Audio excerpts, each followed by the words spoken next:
toutes et à tous. Je suis ravi de vous retrouver pour déjà une 365e rencontre Vlil.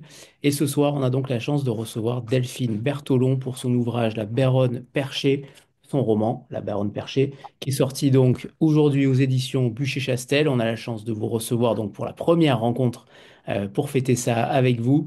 La première rencontre depuis la sortie ce matin du livre.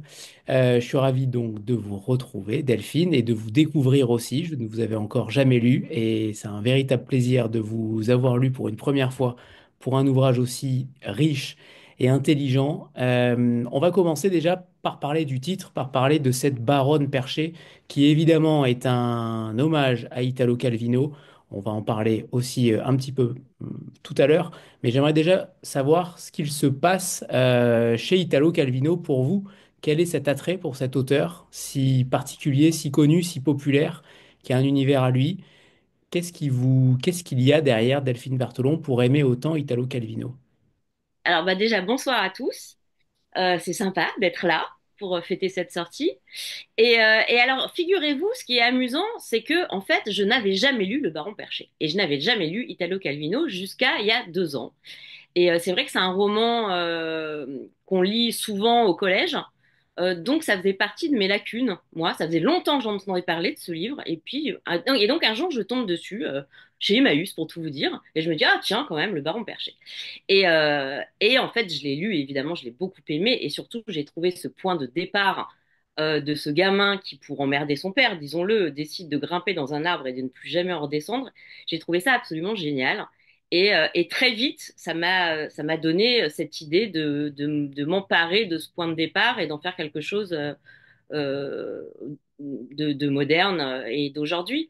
Et donc c'est amusant parce que je pense que si j'avais lu ce livre à l'adolescence, comme beaucoup de mes amis, comme beaucoup de monde, jamais j'aurais eu cette idée. C'est en fait parce que je l'ai lu très récemment que c'est devenu une sorte d'obsession, parce que très rapidement, cette idée de baronne perchée, rien que ce titre, tout de suite, ça a commencé à entrer en ébullition en moi et c'était assez marrant. Donc voilà, c'est vraiment pour une fois, d'habitude, les titres, c'est toujours quelque chose d'extrêmement compliqué. Quelquefois, souvent même, on a un titre de travail et puis on en change au moment de la publication. Et là, c'est l'inverse de d'habitude, c'est-à-dire que c'est vraiment l'idée de ce titre, La Baronne Perchée, qui m'a donné l'idée d'écrire le livre. Et donc, voilà, c'est assez rare dans ce sens-là, en fait. Donc c'est même la première fois que ça vous arrive, j'imagine. Ah, ça m'est arrivé d'avoir le titre dès le départ, mais peut-être sur 12 romans, ça arrivait 2 ou 3 fois. Et en tout cas, ça n'a jamais été le titre qui a été l'impulsion pour créer le livre. Et là, c'est vraiment comme ça que ça s'est passé. Donc, Alors justement, la baronne perchée, cette baronne, elle est plutôt jeune, elle a 12 ans au départ de l'action. Elle s'appelle Billy, elle se sent enfin à sa place dans cet endroit, elle décide donc de fuguer, mais elle décide de fuguer dans des conditions quand même très particulières puisqu'elle choisit les conditions de sa fugue. Elle fugue mais avec une dose de réflexion, une dose d'intelligence derrière. Elle choisit les vacances d'été pour éviter que le collège ne l'appelle ou n'appelle son père. Pas trop longtemps, elle décide de rester potentiellement 1 à 2 semaines. Elle ne sait pas concrètement jusqu'où ça va la mener, mais c'est une enfant extrêmement réfléchie qui fugue pour déclencher quelque chose, pour déclencher une action paternelle. Pour le coup, c'est véritablement son but ultime. Racontez-nous cette histoire que vous vouliez raconter aussi, clairement en parallélisme d'Italo Calvino, même si les deux histoires n'ont quasiment rien à voir. Italo Calvino n'est que le point de départ pour le coup. Mais racontez-nous l'histoire de Billy qui tient son prénom d'une certaine Billie Holiday. ouais. Oui, bah non, ouais, vraiment le point commun avec, au-delà du fait que le roman d'Italo Calvino qu'elle vient de lire, elle, à son âge, à l'âge classique où on lit ce livre-là, lui donne en effet cette idée. Et donc, il y a ce point commun de vouloir déclencher quelque chose chez son père qu'on a chez Comme la Verdure du Rondeau dans le roman de Calvino et qu'on a chez Billy. Mais, euh, mais sinon, oui, c'est vraiment, elle sent bien qu'il y a quelque chose entre son père et elle qui est cassé. Et plus elle grandit, plus la communication avec ce papa qui est trop jeune, hein, qui a 33 ans, donc qui a seulement 20 ans de plus qu'elle, et qui est complètement paumé, elle sent qu'il s'éloigne de plus en plus et que si elle fait pas quelque chose, ils vont se perdre. Et elle le supporte pas. Et donc, elle décide oui, de faire quelque chose d'un peu extrême. Mais comme c'est quand même une petite fille qui a la tête sur les épaules, elle fait pas n'importe quoi non plus. Donc elle laisse des indices à commencer par le roman sur son lit, et puis elle organise. En effet, elle organise cette fugue. Elle emmène des provisions. Elle pense à tout un tas de choses. Il faut savoir qu'elle n'a pas de téléphone portable. Donc elle sait qu'elle va être livrée à elle-même, mais en même temps, elle a pris toutes les précautions possibles avant de s'installer dans cette cabane, dans ce parc d'Acrobranche désaffecté. Et en fait, elle attend. Elle attend en espérant, en effet, comme vous disiez, que ça ne va pas durer trop longtemps, parce qu'elle espère que quand même son père va se rendre, même s'il est un petit peu à l'ouest, qu'il va quand même se rendre compte rapidement de cette disparition et partir à sa recherche et peut-être comprendre où elle est allée, ce qui ne va pas être tout de suite évident pour lui au début. Alors, ce qu'on n'a pas dit, évidemment, c'est que la mère de Billy est décédée le jour de sa naissance. En tout cas, c'est ce qu'on comprend dès le début du roman. Euh, pour le coup, il y a véritablement un déséquilibre. C'est un père isolé. C'est rare qu'il y ait un père isolé, d'ailleurs. Ce choix-là, il est aussi subtil. Un père isolé, même si dans l'ensemble du roman, les deux pères, on pourrait dire la figure paternelle est plutôt absente. Elle est plutôt, elle travaille beaucoup. Finalement, elle s'occupe peu du foyer et de ses enfants.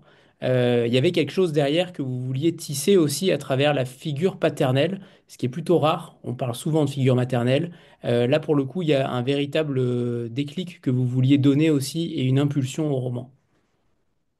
Oui, ça m'intéressait de travailler sur les pères pour une fois. C'est vrai que moi, je travaille beaucoup sur les mères, avec souvent des mères assez diaboliques.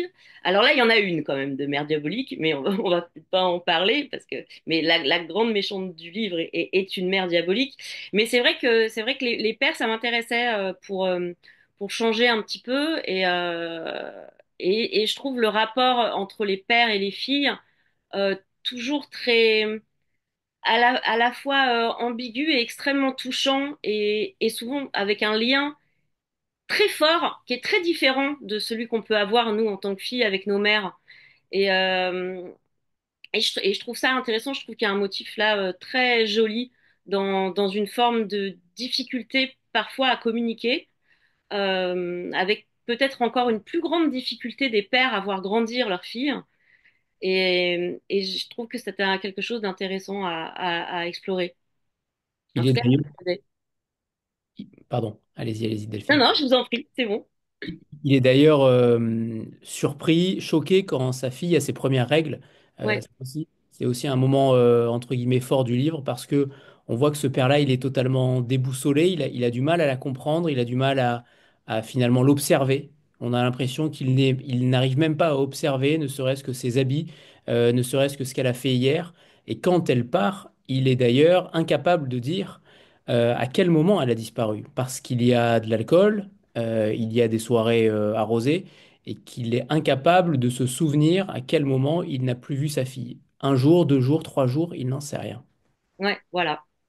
Et ça fait bien partie des raisons pour lesquelles Billy, elle en a sa claque et qu'elle décide de prendre son baluchon et de partir en espérant que le fait de disparaître lui permettra à son père de se rendre compte qu'elle existe, en fait. Bizarrement, elle espère exister en disparaissant aux yeux de cet homme qui est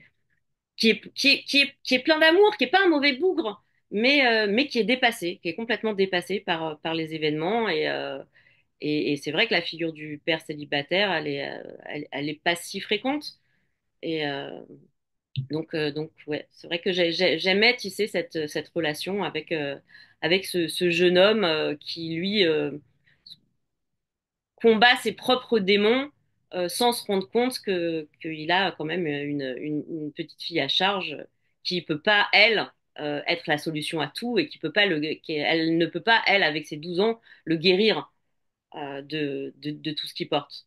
Et il y a cette espèce d'inversion des rôles qui est aussi quelque chose qui m'intéresse, que j'ai déjà travaillé dans d'autres livres, cette inversion des rôles de l'enfant par rapport aux parents, où les enfants sont là à essayer de sauver des parents démissionnaires, ou ou même pas forcément démissionnaires, mais juste paumés, mal dans leur vie, mal dans leur tête.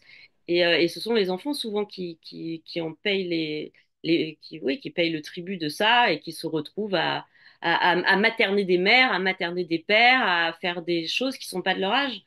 Et ça, malheureusement, dans la vraie vie, ça arrive très souvent. La passivité parentale. Ouais, souvent parce qu'ils eux-mêmes, les parents, ne savent pas faire autrement. Hein. C'est pas forcément.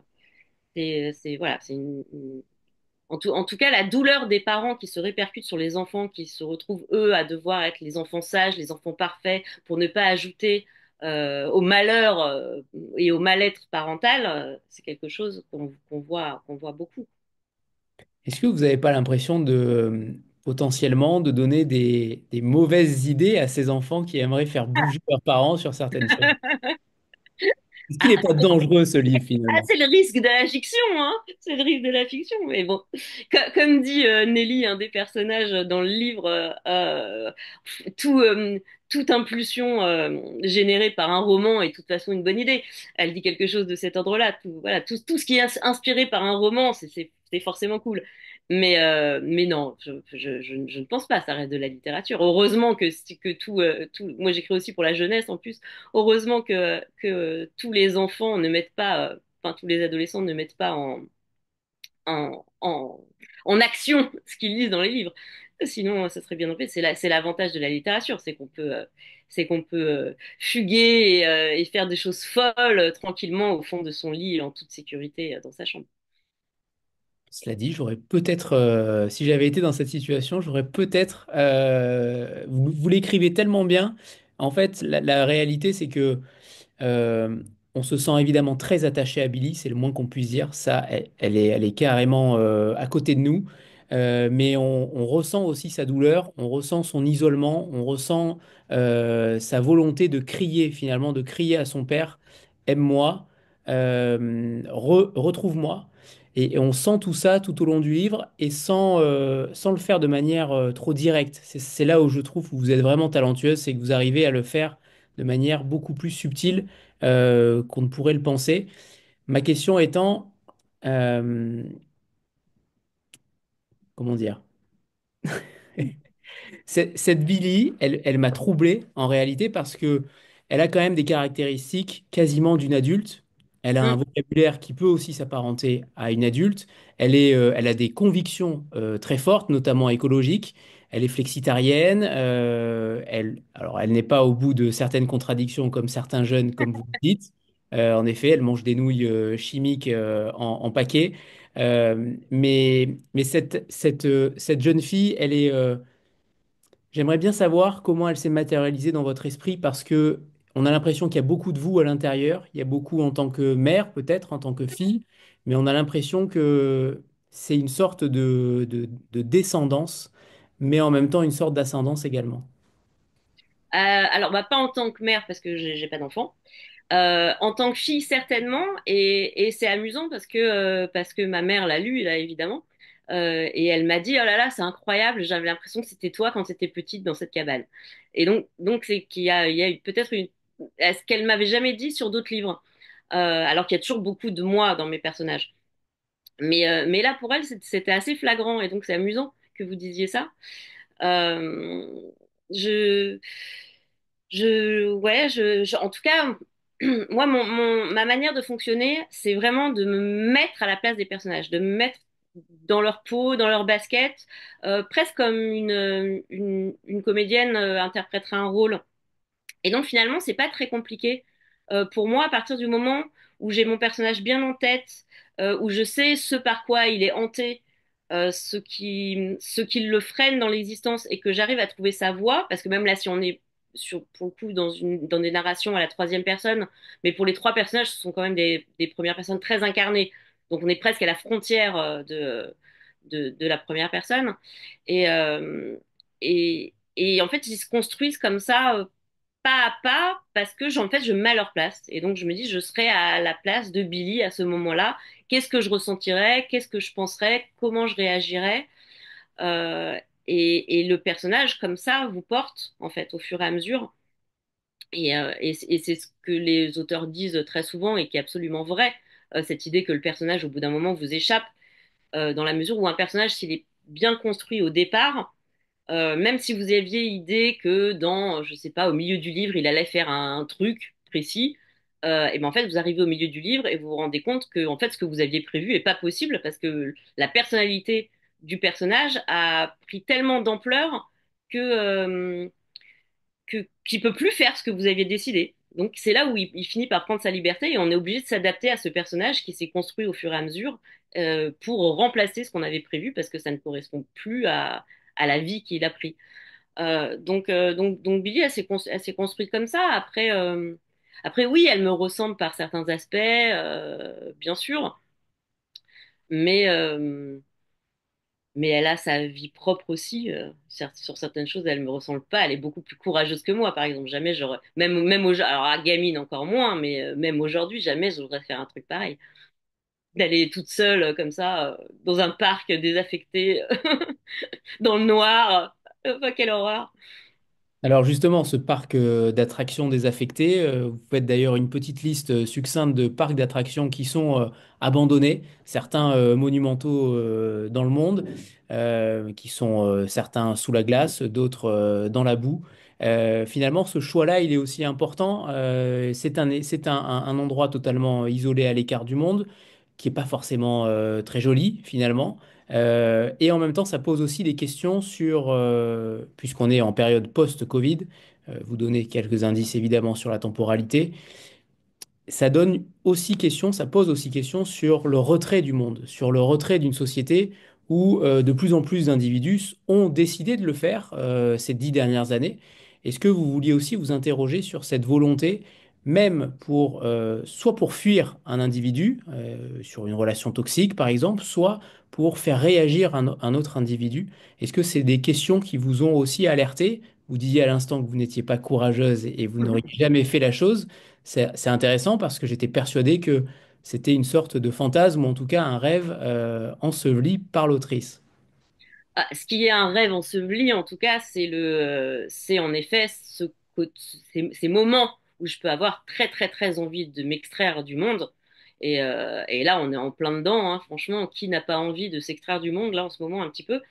Donc, il y avait quelque chose de cet ordre-là, oui, cette envie qu'a ce personnage d'av- d'avoir la paix finalement aussi. Donc de s'éloigner, de se mettre en retrait du monde, de ne plus avoir à subir toutes ces contingences qui lui échoient un peu malgré elle, de ménage, cuisine, de faire attention à son père, qu'il lui arrive rien, etc. Et donc, cette envie, finalement, aussi de retrouver l'insouciance qu'elle aurait dû toujours avoir et qu'elle a perdue, cette ado. Et donc il y avait aussi quelque chose de cet ordre-là, en effet, de vouloir aller s'installer dans les arbres. C'est un fantasme d'enfant, d'adolescent, et moi, c'est un fantasme que, pour le coup, je comprends. Alors, quand on est adulte, on a plutôt envie d'aller s'installer tout seul dans une petite maison au bord de la mer.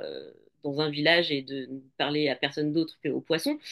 Mais il y a quand même quelque chose, c'était là, pour se sauver soi-même, s'isoler du monde, se mettre en retrait du monde, ça fait du bien. Donc il y avait cette idée-là, oui. Et puis vous faites le choix d'une alternance de récits. Vous en avez parlé légèrement tout à l'heure avec différentes narrations. D'un côté, Billy dans cette cabane. De l'autre côté, le père, Léo, qui doit évidemment chercher sa fille. Alors il prend du temps hein, pour la chercher. Et Il ce finit qui quand même par se rendre compte qu'elle a disparu au bout d'un moment, 3 jours. heureusement. C'est ça. Et puis surtout, ce qui est très intéressant, c'est qu'il a peur de déclarer cela à la gendarmerie. Il a peur qu'on lui enlève sa fille. Il y a quand même cet attachement volontaire.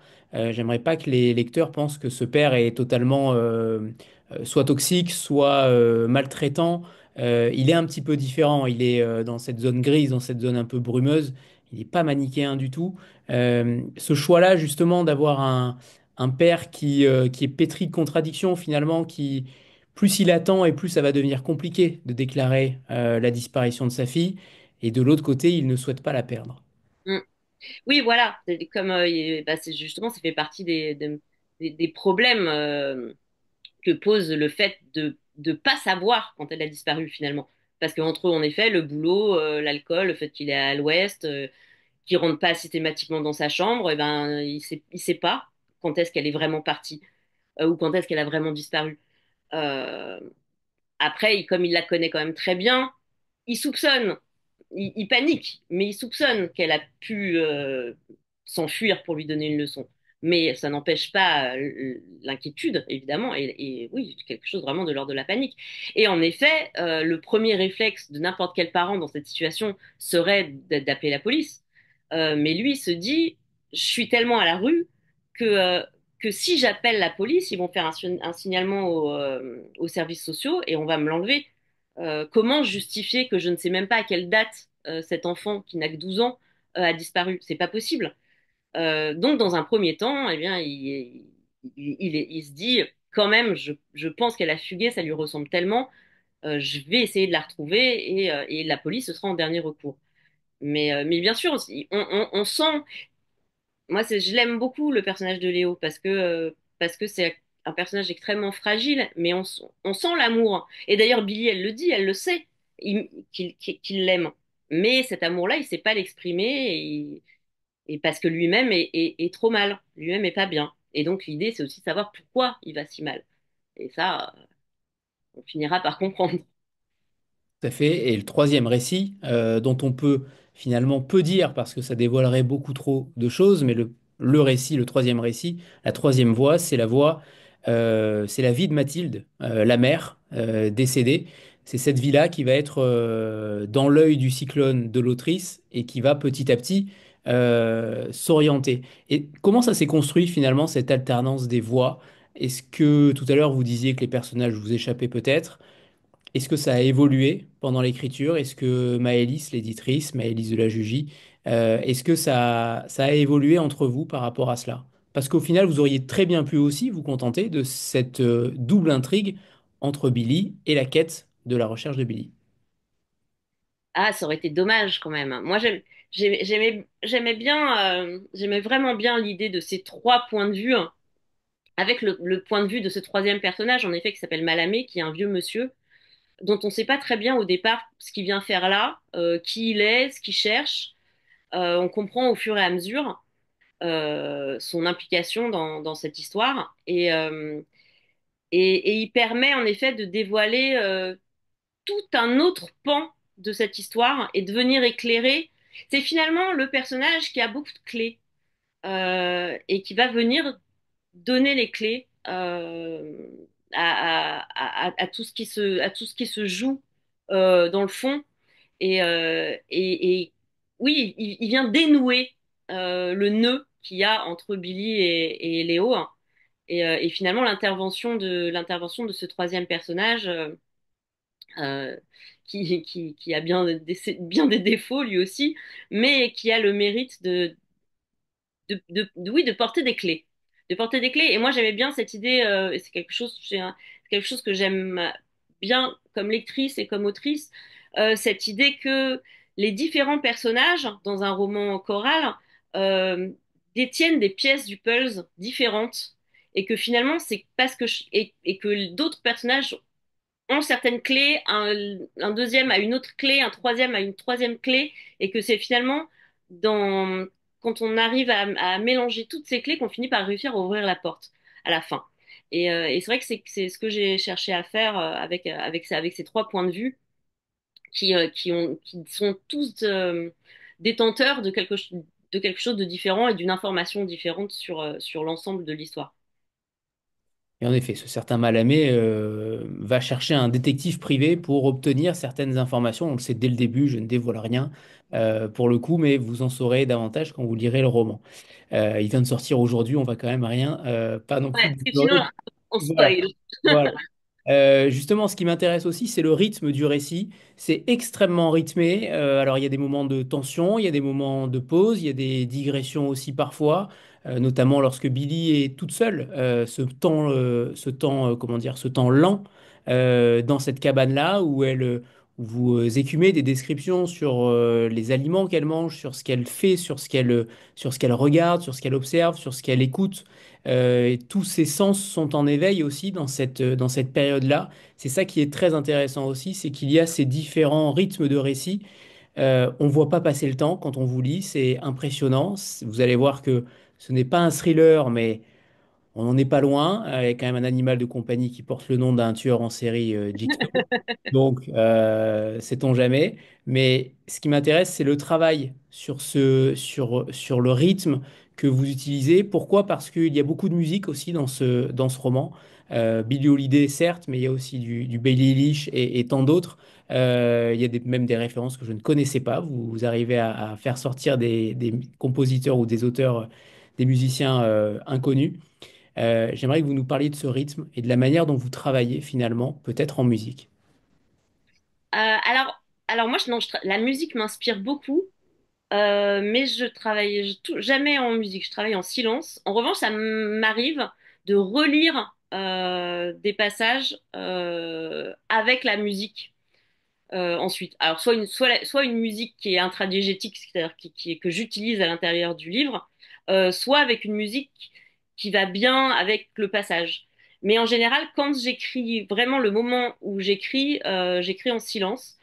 Dans le livre, il y a une exception, c'est le passage en voiture au son de Laurent Garnier, qui est un morceau de techno. Et là, je voulais que le texte et la rythmique de ce morceau de techno, et ça, je l'ai écrit avec la musique. C'était très bizarre d'ailleurs à faire, mais je me suis bien amusée. Mais sinon, oui. Et après, sinon, en termes de rythme, je crois que c'est pour ça que j'aime bien aussi les formes chorales, parce que ça permet de jamais s'ennuyer avec soi-même déjà quand on écrit. Et, et, et le fait d'alterner les personnages comme ça permet soi-même aussi de garder une espèce d'excitation pour ce qu'on est en train d'écrire. Moi, j'aime bien le matin me lever en me disant, ah bah tiens, aujourd'hui, je vais retrouver Malamé, et le lendemain, je vais retrouver Billy, etc. Et il y a quelque chose que j'aime assez. Et puis sans doute que ma deuxième casquette de scénariste fait que j'ai aussi appris à force une espèce d'efficacité narrative qui me permet de savoir où arrêter les chapitres, par exemple, ou les reprendre, ce genre de choses avec... alors, je le fais peu, et puis pas de manière aussi flagrante que dans les séries télé, mais par exemple, tout le monde connaît le principe du cliffhanger dans les séries télé, qui est cette fin d'épisode où il se passe un truc incroyable et on est obligé de vite mettre le deuxième pour pas être frustré et connaître la suite. Et c'est vrai que c'est quelque chose que j'utilise avec parcimonie, mais ces fins de chapitre un peu, oui, avec quelque chose un peu en suspens qui donne envie de continuer, c'est quelque chose que je peux utiliser quand ça s'y prête. Donc, euh, donc voilà ce que je peux dire sur le rythme et sur la construction. Je confirme, vous allez pas lâcher les chapitres, c'est évident. Il y a aussi un deuxième hommage finalement dans le livre, après Italo Calvino, c'est Salinger, avec évidemment Holden Caulfield, pour sa passion, vous dites, de la fugue et de ses wah. Ouais. J'adore La Trappe-Cœur, c'est un de mes romans préférés. Je l'ai lu 3 ou 4 fois. Et, euh, et c'est vrai que c'est un peu malgré moi, en fait, parce que sans doute que ça fait partie des personnages qui sont imprimés dans mon inconscient. Et un peu malgré moi, Billy a commencé à faire des wa. Et d'un coup, je me suis dit, ah, mais oui, une histoire de fugue et des wa, c'est Holden Caulfield. Et ainsi j'ai inséré une petite dédicace à Salinger et à la Trappe-Cœur à l'intérieur du roman. Et puis, toutes ces références-là, alors c'est ça aussi qui est intéressant, c'est que vous arrivez à les mêler, mais de manière finalement très détournée, cette adolescence qui est en constante fugue, en constante vitalité, contrairement aux parents. Comment vous êtes arrivé à vous séparer finalement de Billy? Parce que j'ai l'impression qu'en tant que lecteur, en tout cas, on n'a pas envie de la quitter, et en tant qu'auteur, j'imagine que ça doit être encore plus délicat. Bah oui, j'allais vous dire, je m'en suis pas séparée, mais comme de la plupart de mes personnages, en fait. Euh, en tout cas les personnages principaux, j'ai toujours du mal à m'en défaire. Et pour moi, ils existent tous, en fait, en vrai. Et donc, je suis un peu à moi-même une foule, je sais pas. Mais pour moi, ils existent tous et ils continuent tous leur vie derrière moi. Voilà. Donc non, ce qui aide, moi, j'ai toujours beaucoup de mal à me séparer des personnages. J'ai toujours une phase un peu de baby blues quand je termine un livre. Et puis celui-là, j'avoue qu'en plus, je l'ai écrit avec particulièrement de plaisir. C'est un livre que j'ai pris vraiment, j'ai été hyper heureuse pendant toute l'écriture de ce livre. C'est pas toujours le cas. Quelquefois, il y a des sujets plus difficiles ou c'est pour plein de raisons. Bon, et là, vraiment, c'est un livre que j'ai écrit dans la joie et j'espère que ça se sent. Et donc Billy, elle me manque déjà. Ce qui permet en fait de s'éloigner des personnages et à terme de pouvoir avoir le loisir d'en inventer d'autres. En fait, c'est les lecteurs. Parce que à partir du moment où le livre existe et entre les mains de vous tous, les gens qui lisez, euh, oui, il commence à prendre son envol au-delà de nous. Et c'est ce qui fait qu'on arrive à s'en séparer finalement, parce que les gens nous en parlent. Et on apprend beaucoup de choses de son travail à travers les lecteurs en fait, à travers ce que les lecteurs en disent, la manière dont ils interprètent les choses par rapport à leur propre subjectivité, leur propre histoire, ce qui les touche. Euh, on a souvent, enfin moi ça m'arrive souvent d'avoir des remarques sur des choses qui étaient peut-être inconscientes chez moi, mais auxquelles j'avais même pas pensé, et c'est les lecteurs qui d'un coup me disent quelque chose, et je leur dis mais oui c'est vrai, évidemment que c'est ça. Sur le choix des prénoms par exemple, enfin tout un tas de choses comme ça, et c'est assez amusant. Et donc je crois que c'est vraiment ça qui nous aide, nous les auteurs, à, à laisser aller nos personnages, c'est, finalement grâce aux lecteurs qui s'en emparent et qui nous permettent d'en faire une forme de deuil, si j'ose dire, même s'ils continuent tous à exister. Hein. Je sais pas, le personnage de Twist, par exemple, qui est un de mes premiers romans, qui était une petite fille aussi. C'est un personnage, pour moi, elle existe toujours. Là, elle fait sa vie. Maintenant, elle est grande. Bon, elle est adulte. Peut-être elle a des enfants et tout ça. Moi, je sais pas. Le choix des personnages, justement, ce nom de Malamé, qui fait penser sûrement à Mal-aimé, Oui. clairement, justement, tous ces choix de prénoms, comment vous les établissez? Alors, Billy, c'est évidemment Billy Holiday par rapport à sa mère, mais comment vous définissez? Est-ce qu'il y a finalement une symbolique derrière chacun d'eux? Est-ce que c'est là que vous insérez les choses peut-être les plus, pas forcément intimes, mais en tout cas les clins d'œil que vous voulez déceler? Alors, c'est pas systématique, mais c'est souvent. C'est souvent. En fait, sur le choix des prénoms et des noms de famille, il y a plusieurs cas de figure.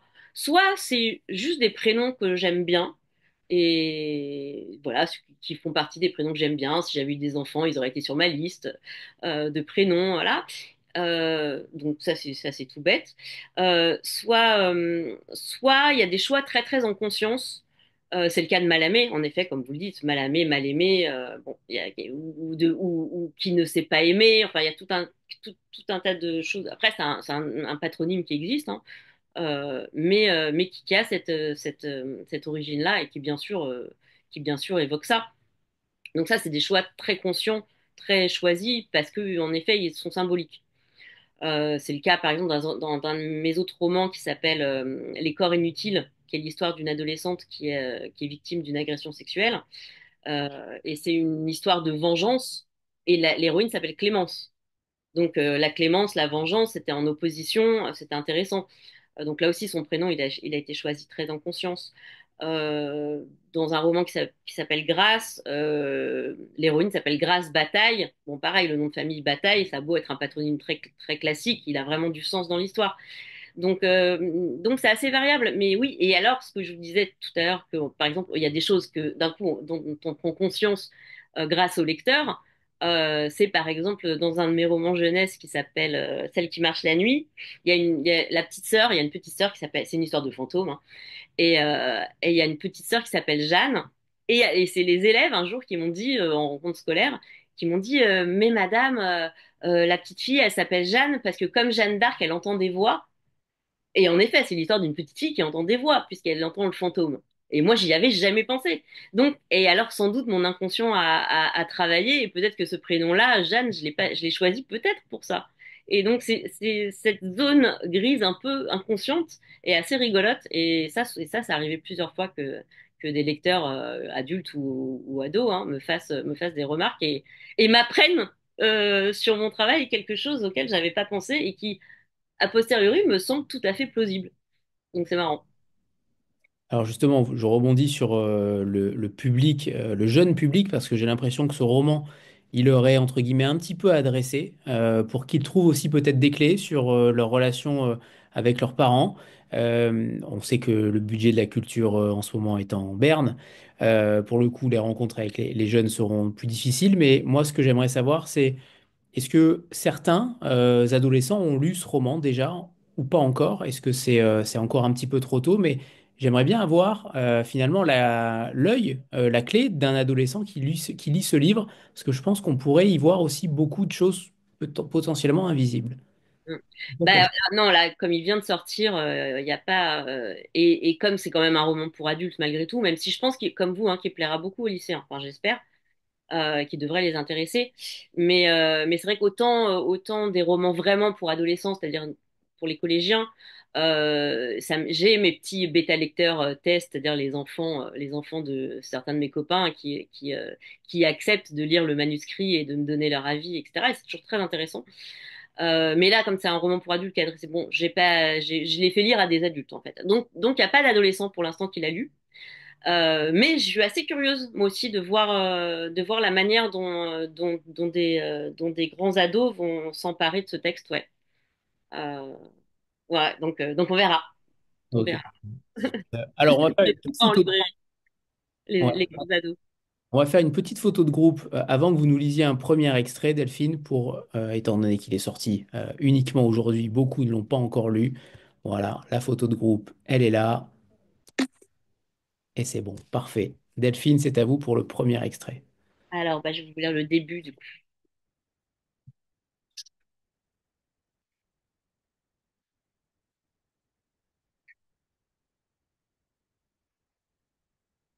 Jamais Billy n'aurait pensé vivre un jour dans les arbres. Jamais non plus, elle n'aurait cru que, vu d'ici, l'océan prendrait à ce point une autre dimension. Il semblait plus infini encore que depuis la terre ferme. Le soir de son installation, le ciel était clair et la lumière pâle de la lune teintait le monde d'une aura spectrale, la crête des vagues en aval, la route nationale en amont, la cime aiguë des Douglas, le dôme des pins maritimes. L'environnement ressemblait au gris de son humeur, dans une version plus scintillante, presque magique. Autour d'elle, les choses étaient à la fois inutiles et vivantes, fragiles et puissantes, désaffectées et en mouvement. Je suis à ma place, se disait-elle. Je suis enfin à ma place.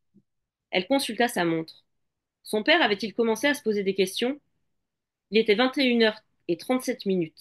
Il avait dû rentrer de son travail à la conserverie, sauf s'il avait décidé d'aller boire des bières avec les gars plutôt que de s'occuper de sa fille unique. Impossible de savoir, Léo était tout sauf réglé comme une horloge. Qu'importe, elle n'espérait pas l'inquiéter aussitôt. Peut-être même lui faudrait-il plusieurs jours avant de remarquer sa disparition. Maintenant qu'elle était installée au cœur de la canopée, elle ne savait plus si elle avait bien fait de partir, mais sa décision avait été une évidence, un besoin, comme boire ou manger. Il fallait que quelque chose change, et rien ne changerait sans un morceau de bravoure, un grand geste comme dans les films. Les cours étaient terminés, l'été déployait des semaines de vacances. La directrice du collège ne téléphonerait pas pour dire Billy est absente, mais où est donc passé Billy? La directrice savourait désormais des cocktails colorés au bord de sa piscine, envisageait de suivre des cours de surf ou de repeindre ses toilettes. Bref, n'importe quelle activité qui n'impliquait aucun adolescent, aucun emploi du temps et aucune réunion d'orientation. Or, à part au collège, aucun adulte ne se soucierait de la disparition de Billy. C'était sa chance, son échappatoire, sa fenêtre ouverte. Merci, Delphine. Comment vous avez justement choisi ces voix à la troisième personne? On en a parlé légèrement tout à l'heure, mais c'est un choix fort de ne pas être dans une première personne quasiment caméra à l'épaule. Là, vous avez pris plus de hauteur, vous avez voulu peut-être avoir quelque chose, pas d'omniscient parce que les personnages ne dévoilent rien réellement, mais il y a quand même une prise de hauteur aussi sur ces personnages-là. Qu'est-ce que vous vouliez mettre en place par rapport à ce schéma? C'est vrai que moi, en plus, je suis quelqu'un qui travaille beaucoup à la première personne. J'aime beaucoup l'énonciation à la première personne. Et donc là, c'est presque un pas de côté. Mais ça me permettait, je crois, d'être plus libre, en fait. En effet, on n'est pas dans l'omniscience parce que ce sont vraiment trois points de vue. Mais oui, ça me permettait d'être plus libre. Notamment stylistiquement, pour Billy, ça me permettait, même si on sent bien sa voix derrière la troisième personne, sa voix à elle. Mais ça me permettait d'avoir quelque chose de plus littéraire euh, que de travailler avec la voix un peu réaliste d'une enfant de 12-13 ans. Écrire à la première personne une enfant de 12-13 ans, je l'ai fait plein de fois, hein. Mais c'est quelque chose de l'ordre du challenge où il faut travailler une espèce de surlangue qui soit à la fois une langue crédible, c'est-à-dire qu'on arrive à croire qu'un adolescent s'exprime de cette manière, mais qui en même temps soit pas un vrai langage d'un enfant de 12-13 ans lambda, parce que sinon ça n'a plus d'intérêt littéraire. Et c'est vrai que d'avoir cette troisième personne-là me permettait d'avoir plus de liberté stylistique pour Billy. Et ça me permettait d'avoir justement trois styles un peu différents en fonction des personnages. Malamé, il a ce côté un peu plus vintage dans sa manière de raconter les choses, dans son vocabulaire. Donc voilà, le fait d'avoir des troisièmes personnes qui sont des fausses troisième personnes, mais quand même, ça me permettait plus de liberté, notamment au niveau stylistique, et d'avoir comme ça des univers et des voix euh, bien différenciés, ce que j'aurais pu faire avec les deux personnages adultes, mais qui était plus compliqué avec l'adolescente. Puis ce qui m'a frappé aussi, c'est que les pères dans votre roman ne veulent pas être pères. Aucun, Ouais. aucun d'eux ne souhaite être père. C'est toujours arrivé par accident et ça se reproduit sur différents personnages. Ils sont, entre guillemets, lointains de leurs enfants, mais surtout, ils n'ont pas désiré avoir cet enfant-là. Qu'est-ce que ça dit aussi d'une société ou en tout cas de ce que vous avez voulu y mettre? Ouais, après, je sais pas si ça raconte vraiment quelque chose de la société. Ça reste des personnages de fiction. C'est vrai qu'ils sont tous les deux dans des positions différentes, Léo et Malamé. C'est-à-dire que Non, non, Léo, non, on dit non, ouais, oui, c'est non, vrai. non. On dit pas. Vous avez raison. Bon, ouais, ils sont quand même dans des positions différentes. Mais je crois que c'est aussi quelque chose qui est en train de changer et c'est bien. Et ça sans doute fait partie des choses et qu'on sent à la fin parce que une fois de plus, surtout Léo, ce père, il lui manque pas grand-chose pour être un super père. Voilà. Mais pour l'instant, quelque chose, il l'a pas. Euh, et, euh, au contraire, les hommes prennent de plus en plus leur place de père dans les nouvelles générations. Et donc c'est super, c'est une bonne chose. Une fois de plus, parce que les rapports des pères avec leurs enfants sont encore différents des rapports des mères avec leurs enfants. Et cette prise de conscience des pères aujourd'hui, tout ce qu'ils peuvent apporter à leurs enfants et vice-versa, ce que les enfants peuvent leur apporter, et ne plus laisser ce rôle uniquement à la mère parce que ça a été comme ça pendant des millénaires, c'est plutôt une bonne chose. Donc, euh, donc voilà, donc je suis pas sûre que mes personnages, Malamé, il est symptomatique d'une époque, voilà. Malamé, il a 80 ans, il fait partie d'une époque. Léo, c'est une autre époque, et lui, c'est juste qu'il n'a pas encore, il lui manque les clés. Il lui manque les clés pour devenir le père qui devrait être. Voilà, sachant qu'en effet, il n'avait pas décidé d'être père puisque c'est un accident. Et puis vous arrivez quand même à distiller beaucoup d'humour dans le roman. Ça paraît surprenant malgré tout ce qu'on a évoqué, mais oui, il y a beaucoup d'humour par punchline, notamment cette scène où elle se pose la question, Billy dans son arbre, comment gérer finalement les besoins humains, les toilettes. Elle se pose même la question de savoir si Italo Calvino l'a fait dans son roman. Est-ce qu'il s'est posé la question? Je ne sais pas. Ça fait très longtemps que je ne l'ai pas lu. Je crois pas. Et non, il s'est pas posé la question. Je crois pas, mais en écrivant ça, je me suis dit, oh là là, faudrait que je le relise pour être sûre. Mais comme je l'ai lu il y a pas très longtemps, ça m'aurait, je crois, marqué. Donc, j'ai pas souvenir qu'il disait. Mais peut-être qu'il y a des histoires de pots de chambre, je ne sais pas, je sais plus. Donc, je suis un peu comme Billy, je sais plus si Italo Calvino, pour son personnage, évoque la question des toilettes dans les arbres ou pas. Mais en tout cas, Billy, ça lui pose de sacrés problèmes, cette question. Tout cas, c'est essentiel. Pour le coup, Ah pour oui. longtemps, c'est essentiel. Et j'avais donc deux autres questions que je pose régulièrement. On va commencer par la première que je pose à chaque invité. C'est de nous parler d'un auteur méconnu, un auteur que vous aimeriez remettre au goût du jour. Alors, Italo Calvino, non, hein, évidemment, il est trop Il est pas connu. vraiment méconnu. Voilà. Donc, non. Qui avez-vous choisi, Delphine? Alors moi, j'ai choisi un livre, en fait, Alors j'aurais pu en choisir plein, mais un livre parce que il fait. Alors c'est un livre qui pour le coup est pas très connu, je crois. On voit, ouais, voilà.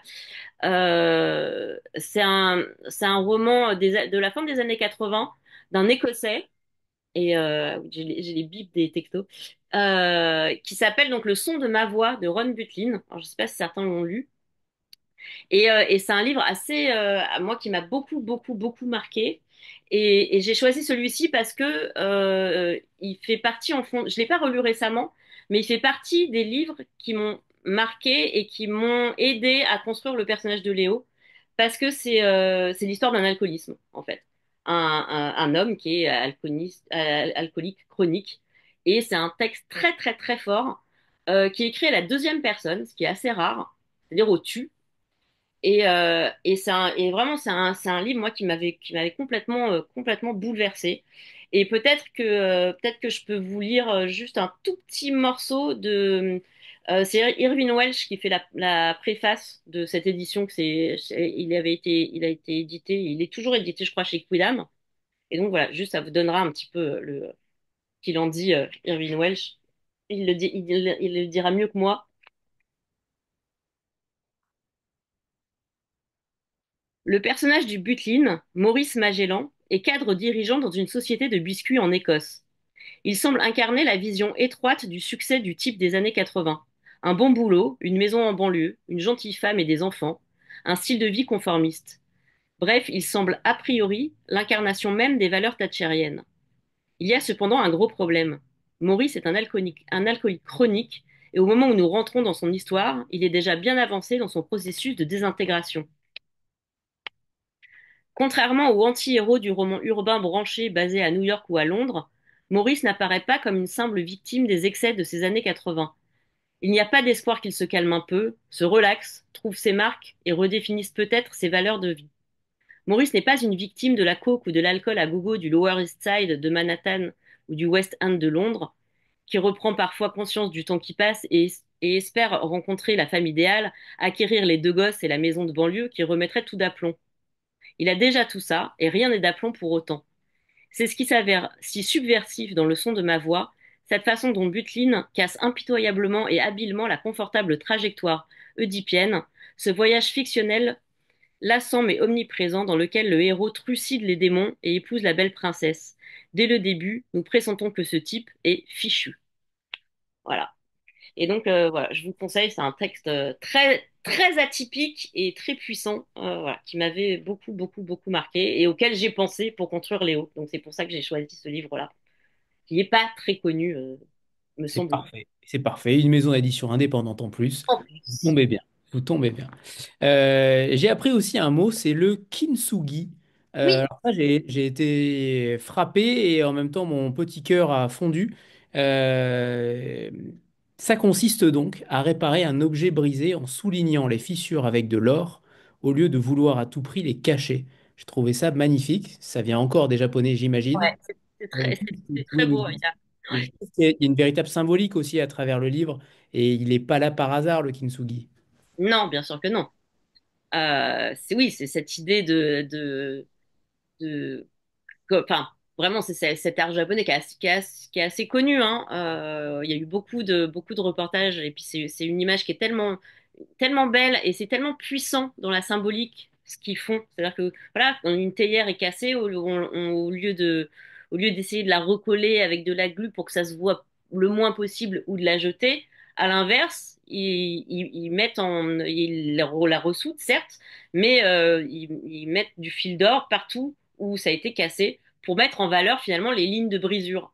Et, euh, et c'est très beau ça. Peut-être que ça veut dire que nos brisures à nous, nos blessures à nous, plutôt que d'essayer de les cacher le plus possible au monde, quitte à les enfouir, euh, et ça pourrit de l'intérieur, on le sait, hein, eh ben, il faut peut-être mieux les montrer en essayant ouais, de vivre avec et de montrer ce qu'elles ont pu avoir peut-être de bien. Bon, c'est parce qu'ils nous tuent pas, nous rend plus forts, hein, mais il y a quand même quelque chose de cet ordre-là, ou peut-être que d'assumer ces blessures et de les partager avec les gens qu'on aime et qui nous aiment, C'est aussi une façon d'aller mieux plutôt que de cacher toujours ce qui va pas. Et finalement, c'est un peu une des thématiques de fond de cette histoire. C'est un peu une des thématiques de fond d'ailleurs de tous mes livres, cette idée que les silences, les non-dits taire les traumatismes, les secrets de famille, tout ça, c'est jamais bon et que peut-être qu'il vaut mieux sortir les fils d'or et les montrer au monde toutes ces blessures pour pouvoir mieux les guérir. Voilà. Et puis, vous avez fait beaucoup de recherches. Vous êtes quand même lu une thèse entière, je ne sais pas combien de pages, mais à mon avis, ça devait être costaud, une thèse scientifique. Je ne sais pas si on peut parler de ce syndrome ou pas, mais je pense pas. Vaut mieux pas? Voilà, au mieux pas. Dans tous les cas, vous avez fait beaucoup de recherches, que ce soit en matière de justice ou en matière scientifique. Ça vous a pris combien de temps finalement pour prendre ça, pour digérer tout cela? Vous avez dit tout à l'heure que ça faisait à peine 2 ans. Comment on arrive à prendre toute cette matière pour ensuite la coucher sur papier sans qu'on y voit quelconque travail de recherche derrière? C'est souvent ça la définition même du talent. Pour le coup, c'est assez frappant de voir que vous êtes allé creuser au fin fond des choses, au fin fond de l'être humain, et qu'on ne le voit pas. On ne voit pas la besogne, on ne voit pas le sale travail derrière. Tant mieux, c'est toujours ce qu'il y a de plus difficile de, de donner l'impression que c'est facile. Que le texte coule et on voit pas le travail, et c'est ça le plus difficile. Donc ça me fait plaisir que vous disiez ça. Et alors, il se trouve que la thèse enfin, que le fameux syndrome, dont on va pas parler parce que ça spoil beaucoup, mais bon voilà, c'est une thèse de psychiatrie, c'est quelque chose auquel je m'intéresse depuis très très très longtemps, donc que j'avais envie de travailler. C'est un sujet sur lequel j'avais envie de travailler depuis très très très longtemps, sans savoir comment. J'ai fait plein de tentatives depuis des années, des années, des années, et là d'un coup, ça s'est imposé avec cette idée de Baron Perché, bizarrement. Donc c'était un sujet que je maîtrisais déjà bien. Donc je me suis contentée de relire et de reprendre des notes que j'avais dans des cahiers depuis des années, de relire cette fameuse thèse que j'avais toujours sous la main. Voilà. Donc ça a été, disons qu'en tout cas sur toute cette partie-là de la psychologie et de la psychiatrie, c'était déjà pas mal digéré en fait. Donc j'ai juste remis mes connaissances un peu au sommet de mon crâne. Mais comme je tournais cette idée depuis très très longtemps, ça n'a pas été compliqué. Elle était déjà prédigérée, j'ai envie de dire, toute cette matière-là. Et puis après, le reste, c'était davantage des petites recherches ponctuelles. Donc ça, on prend des notes en cours d'écriture, mais c'est pas. Disons, moi, je fais pas, en règle générale, je fais pas des romans qui demandent énormément de recherche, pas comme un roman historique ou ce genre de choses. En revanche, je fais beaucoup de recherches très concrètes pour que mon histoire soit le plus réaliste possible. C'est-à-dire que tout est quand même vérifié. Les trucs de droit, voilà, ce genre de choses, tout est très vérifié. Parce que ça participe même la météo. Je suis un peu folle avec la météo. Je vérifie toujours autant que faire se peut la météo à de tel endroit, aux dates que j'utilise et tout ça. Ça, je fais ça dans tous mes livres. Ça rendait mon éditrice historique complètement folle. Elle me disait, mais tu fais pas du documentaire, on s'en fout. Je dis, oui, mais si quelqu'un était là à cette date, à cet endroit, il va se souvenir s'il faisait mauvais et que moi je dis qu'il fait beau ou vice-versa et tout ça. Donc, c'est pour vous dire à quel point je pousse le vice parfois à vérifier des détails. Mais après, je vais pas non plus faire des recherches trop, trop, trop, trop précises qui risquent de brider mon imaginaire. Voilà. Donc, c'est un espèce de mélange entre les deux. À la fois, il faut que ce soit vraiment réaliste, qu'il n'y ait pas de bêtises pour rien, et en même temps, de pas me noyer non plus sous trop de choses didactiques qui vont brider mon imaginaire et finir par être contre-productif. Est-ce que le mariage, ce n'est pas la mère à boire, c'est la belle-mère à avaler? Ouais, très connue cette phrase. Je la connaissais pas. Elle m'a toujours fait rire, et j'avoue. Et là, dans ce contexte, elle était quand même. Elle m'a sauté. Elle m'a sauté au doigt. C'est des trucs de vieux, en fait. Ouais, c'est ça. Pardon, tant pour moi. Tant pour moi. T'es trop jeune, Anthony. Voilà. D'accord, très bien, très bien. D'ailleurs, Billy a un rangement particulier aussi pour sa bibliothèque. Intéressant, apparemment, elle range tantôt par couleur, tantôt par genre, un système de classement, vous dites, très personnel qui aurait rendu dingue le pauvre Melvin Dewey. Euh, Comment vous rangez vos livres, Delphine? Un peu comme elle. Eh oui, Ouais, forcément. ouais, c'est pas, non, c'est pas tout par ordre alphabétique ou tout par auteur ou non, mais c'est quand même classé, mais il y a un coin un peu polar, un coin c'est en- plus par couleur, quoi. Non, c'est assez. D'ailleurs, souvent c'est un problème parce que je peux chercher très très longtemps un livre que je sais que j'ai, mais où est-il? Donc je peux chercher très longtemps. C'est pas, non, j'ai pas un classement très précis. Le bonheur de chercher est innommable. Voilà. Moi, j'aime bien, ça me permet de retomber. Que je cherche un livre précis, mais ça me permet de retomber sur un livre en me disant, ah tiens, c'est vrai ça. Oh là là, qu'est-ce que c'était bien. Ou ah, ça, je le relirais bien. Donc, bon, j'aime me perdre dans ma propre bibliothèque, c'est pas grave. Très bien. La deuxième question que je pose régulièrement, c'est celle de se transposer pour les auteurs dans un autre roman, dans un autre roman, et de se transposer dans un personnage de fiction que vous aimeriez incarner, que vous aimeriez peut-être sauver, que vous aimeriez au contraire noyer. Si vous deviez changer son destin, qui avez-vous choisi, Delphine, ce soir? Alors, moi, j'avais lu personnages de fiction, pas forcément de roman. Alors, du coup, je suis pas partie sur une idée de roman. Au début, je me suis dit, n'importe quel personnage dans un roman de Murakami, tellement j'adore son univers, Haruki Murakami. Et puis finalement, je me suis dit, non, si je suis vraiment honnête avec moi-même, si je pouvais passer une journée dans la peau d'un personnage de fiction, ça serait dans la peau de Larry David. Je sais pas si vous voyez cette série qui s'appelle Curb Your Enthusiasm en anglais, en français, c'est Larry et son nombril. Et en fait, pour ceux qui connaissent pas, c'est un personnage qui est totalement sans filtre, qui a absolument honte de rien, qui est hyper culotté, qui est hyper égoïste, qui vanne tout le monde, vraiment, ouais, sans filtre, quoi. Le mec, il a pas de surmoi.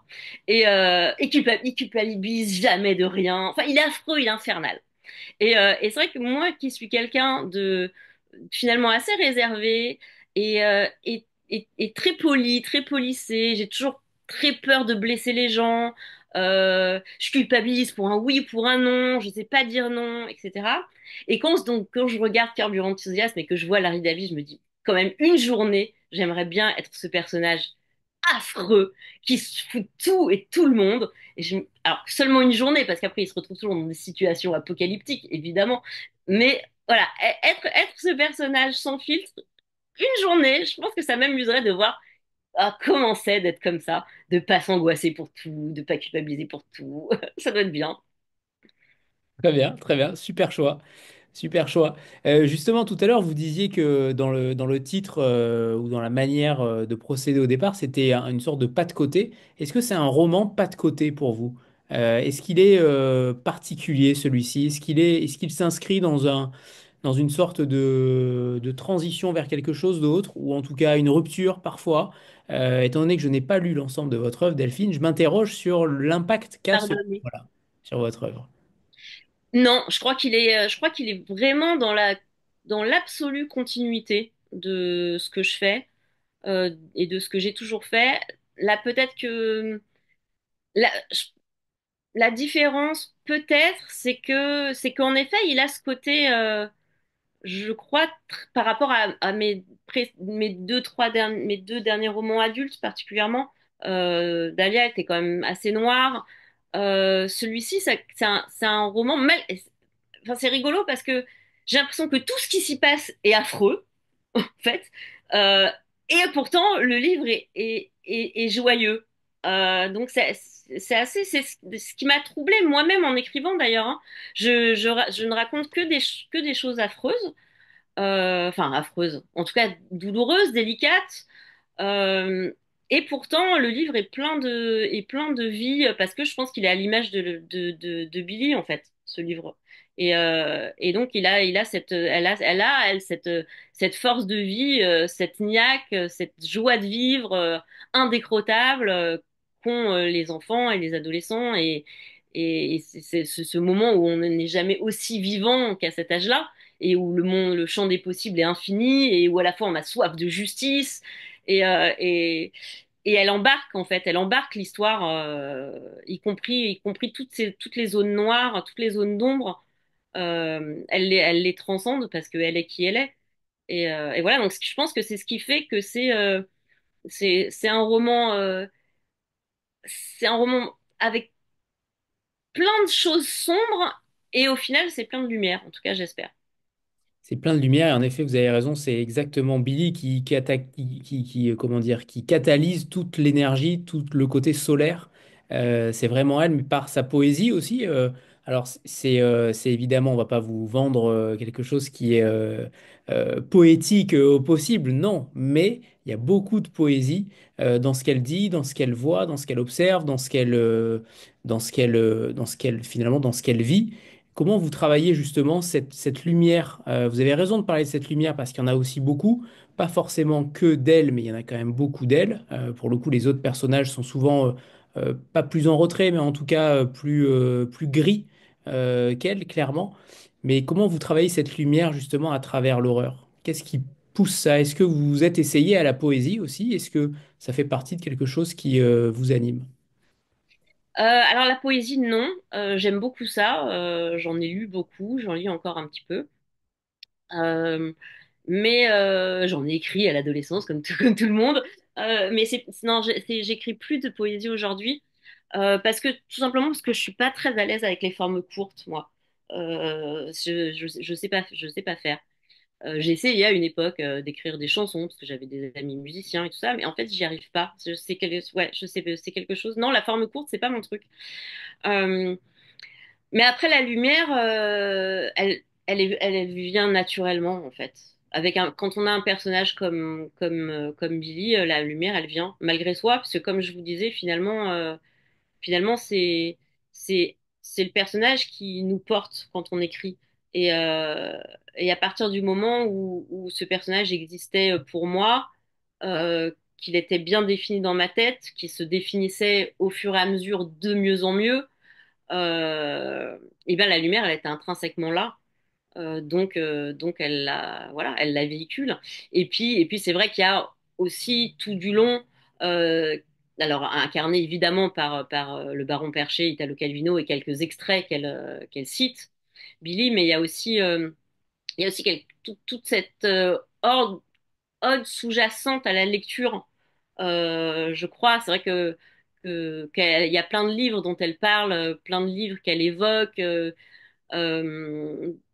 plein de, plein de petits détails. Je veux dire, ça va en effet, on a parlé de, de l'attrape-cœur, mais il y a aussi Alice au pays des merveilles, il y a aussi Mathilda de Roald Dahl, il y a il y a Victor Hugo. Donc il y a plein de petites références comme ça et c'est ça aussi la lumière pour elle, elle le dit. C'est pour ça qu'elle elle lit beaucoup parce que c'est sa manière aussi de s'évader. Et moi, ça a toujours été la lecture, ma façon de m'évader depuis que je suis toute petite. J'ai toujours beaucoup lu, j'ai toujours adoré ça et ça a toujours été ma lumière, la lecture. Et donc, sans doute que voilà, ce goût-là, et en tout cas, une partie de sa fantaisie au personnage de Billy vient aussi de ses goûts de lectrice. Et voilà. Et puis le spleen de Baudelaire également. Et le spleen, absolument. Non, moins lumineux pour le coup, mais. Voilà, vous en aurez pour tous les goûts. Eh bien, s'il n'y a pas de questions, Delphine, c'est à vous de jouer pour le deuxième extrait que vous allez nous lire. Alors, bah, donc, on a fait Billy, donc maintenant, on va faire Léo. Un petit passage de Léo. Léo qui est le père, je précise. Super, ouais, absolument.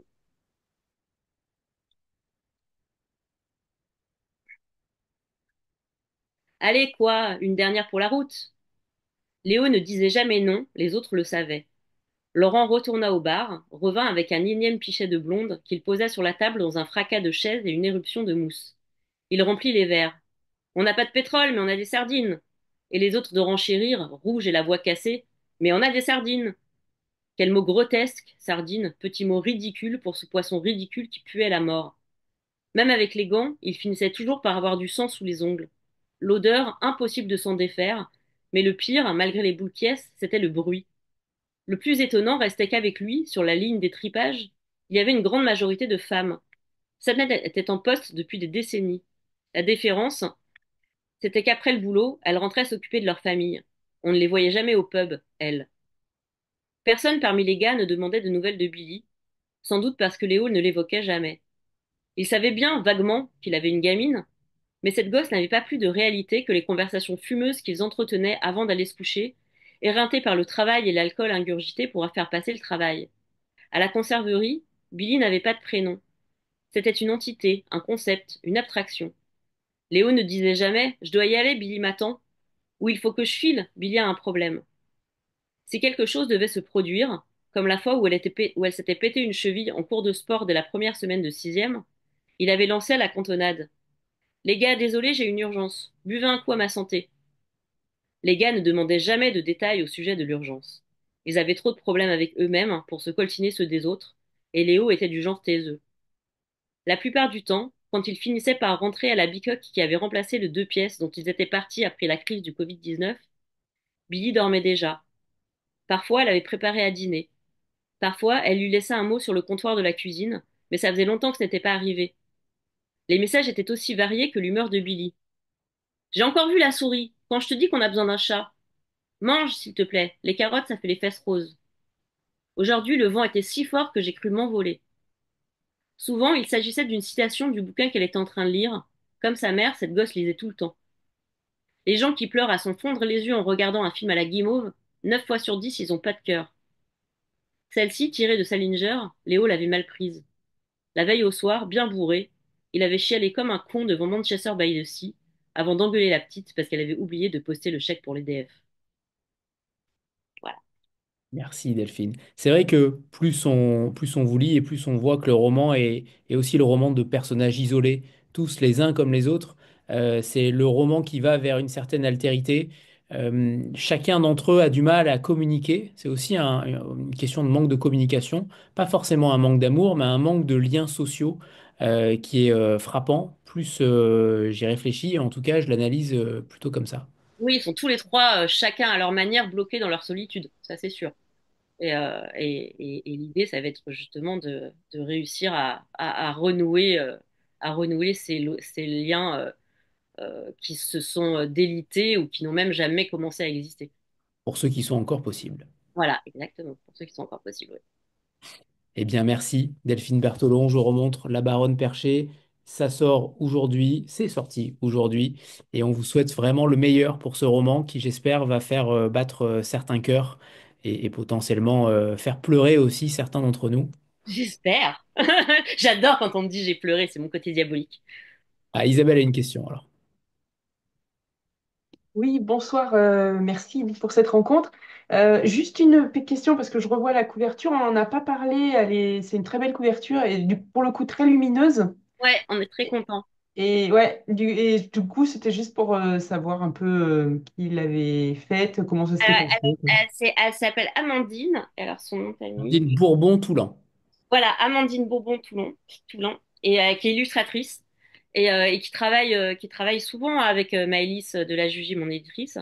Et c'est vrai on avait deux, on a eu temps pour parler avec sur deux couvertures. On aimait bien les deux, et l'autre était c'était une couverture de forêt. Elle était beaucoup plus sombre. Et on s'est dit finalement que celle-ci, elle était plus raccord avec le personnage de Billy. On aimait bien cette idée avec Maëlys de finalement de prendre la collection blanche de Bûcher-Châtel, enfin, ce qu'ils appellent la grise, finalement la collection classique de littérature française, et de gribouiller dessus. Et Amandine a vraiment réussi ça, l'idée qu'on a l'impression que Billy est venu gribouiller cette couverture de la collection de littérature, et ça nous plaisait bien. Et puis on s'est dit en février, il va faire un temps tout pourri, on va être déprimé, et toute cette lumière et toutes ces fleurs et toutes ces feuilles et toutes ces couleurs, ça sera cool. Et on est bien contente d'avoir choisi celle-ci finalement. Ouais, et, très, très sympa. C'est sympa, merci beaucoup. Et on ne pourra pas déprimer puisque dimanche, on reçoit JMR. Donc avec cette semaine-là, clairement, on ne pourra pas déprimer avec ces deux livres-là. Et cette couverture me fait aussi penser à celle de Raoul de Jong, Jaguarman. Ah, Il y mais a carrément, ouais. en Ouais, effet c'est vrai. un beau parallèle. Très belle. Ouais. Merci Delphine. C'est Et moi qui vous remercie. Merci Anthony. Merci à tous ceux qui ont été là. Et bien Merci entendu, beaucoup. Bonne soirée. Baronne bonne Percher. soirée. À bientôt. Au revoir Au tout le revoir. monde. Merci Delphine.